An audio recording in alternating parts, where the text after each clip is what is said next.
Yeah, thank you, Mario. Your princess is in another. Wait, what? Is he flipping me off? Oh my god.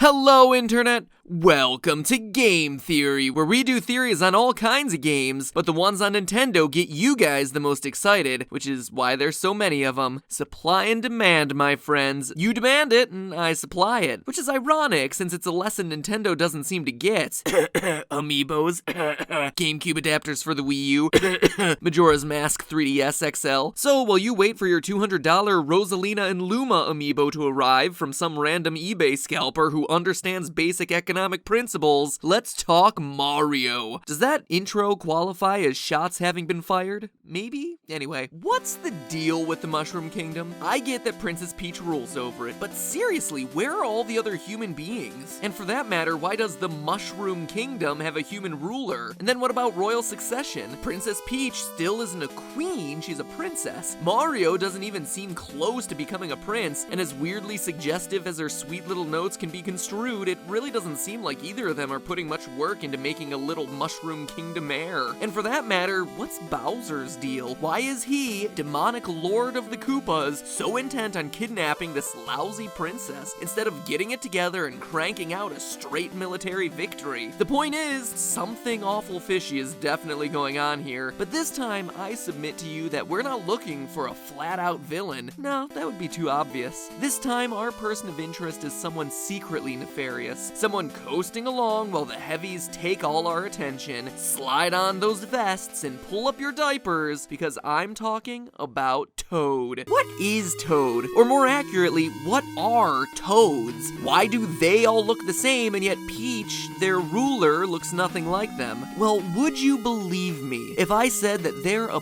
parasitic life form that took over the bodies of the Mushroom Kingdom's original citizens? No, I don't blame you. Those gravelly voiced bubbleheads don't look too threatening after all, and it seems like a pretty extreme claim, but give me the next 10 minutes of your life and I may just change that attitude. Let's look at the facts. Mushrooms play a very prominent role in the Mario franchise, and Toad's design is just another reflection of that. I mean, seriously, he has a mushroom growing out of his head. And before you call me out on it just being a hat, yes, he removed it in the TV series, but that's a non-canon source. In the games, it has always been firmly planted on his head, no matter how fast he's running, being shot out of a pipe, or whatever. Why is that important? Well, there's a real-world fungus that grows out of your head and can control your mind and body. Pretty terrifying, right? Well, I believe that whatever the fungi known as Toad actually is, it behaves a heck of a lot like a mutated strain from the genus Cordyceps. If you've played The Last of Us, you can get an idea of what I'm talking about, but for those of you who prefer cold hard facts to half-reference 2-year-old video games, Cordyceps in nature is famous for infecting things like ants. The fungus exerts control over the mind of the host, forcing it to an environment with the proper temperature and humidity for its growth, as well as the optimal wind conditions for the spread of its spores. For ants, this often means climbing up and attaching themselves to the side of a plant, but for the toads, this would mean any number of dark, moist, out-of-the-way places, which, surprise, is very often exactly where you find them, huddled together in groups,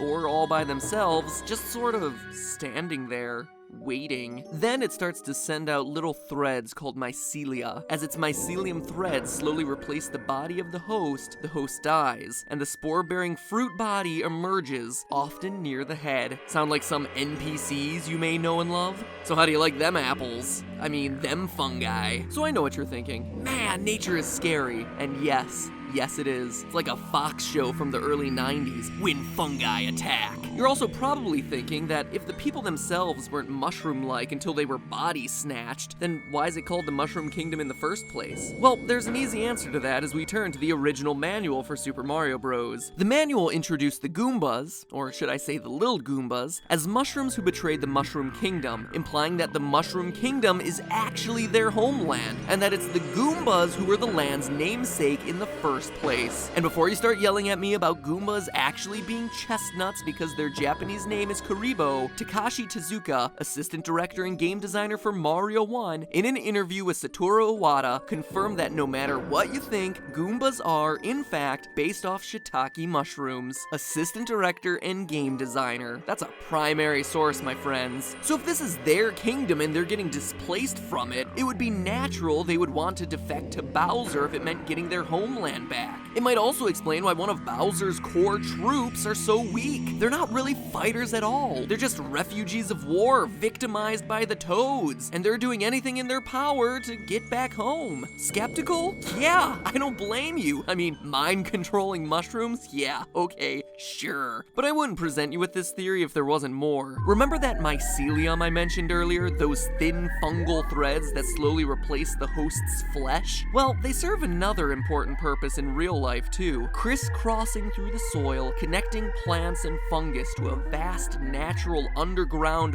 fungal internet. Seriously, mushrooms are scary, my theorists. Around 90% of land plants are in some sort of beneficial relationship with fungi, and it's through this subterranean mycelial network that these organisms can do anything from helping out their neighbors by sharing nutrients and advantageous information to sending toxic chemicals to sabotage an unwelcome invading force. Let me re-emphasize that. This is a fungal thread network connecting 90% of the world's plant life. It's like the Ethernet for plants. It's extremely beneficial for pre-existing flora to be plugged into this network. It even boosts their immune system. So it's no stretch to imagine that in the mushroom kingdom where the fungi have achieved sentience, that the natural internet would do much more, making the landscape seem almost alive.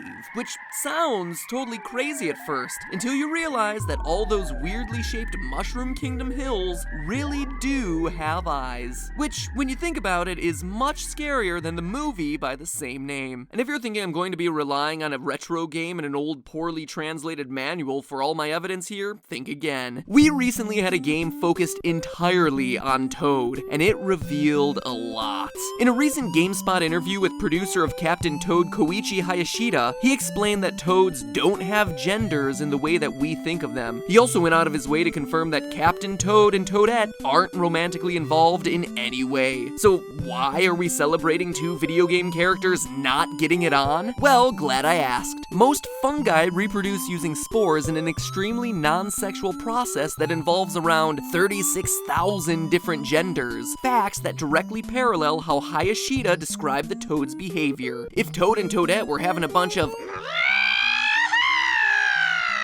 in the old cart garage, boom, our theory would be busted. Instead, we get confirmation that the toad species doesn't act that way. It's almost as though each coloration and variety of toad is like its own sex. Hundreds to thousands of different toad genders, just like the real-life shrooms. And if that's not enough, in the same interview, Hayashida confirmed that toads aren't mushrooms at all, stating, quote, "This particular riddle might stay unsolved. That's one of the great mysteries of the Mario universe," end quote. Oh yeah? Never thought anyone would put together that toads were brainwashed husks, controlled by mushrooms operating a vast fungi intelligence network? Huh, well, think again. Need more proof? Remember those mycelium we've talked about twice now? The fungus internet? Well, recently, mycologists, that's fancy talk for mushroom professors, have discovered a method for drying out mycelia and mixing it with other natural compounds to create a self-growing building material that's stronger than concrete. In fact, in 2014 at the Museum of Modern Art in New York, they erected a tower made of these exact blocks. It's awesome, and it looks really neat, but turning mushrooms into bricks. Where have we heard that one before? Oh yeah, that's exactly what Bowser did to the people of the Mushroom Kingdom way back in Super Mario Bros. For the NES. Now if we crack open the old manual again, we can see that yes, it explains Bowser's first plan was to, quote, transform all the mushroom people into things like rocks, bricks, and horsetail plants, thus causing the Mushroom Kingdom's downfall, end quote. Still not convinced? Well, good for you. You should always question things people tell you. But take a look at this. The rocks and bricks make pretty good sense right away. We already know what the deal is there. But what about this weird horsetail plant thing?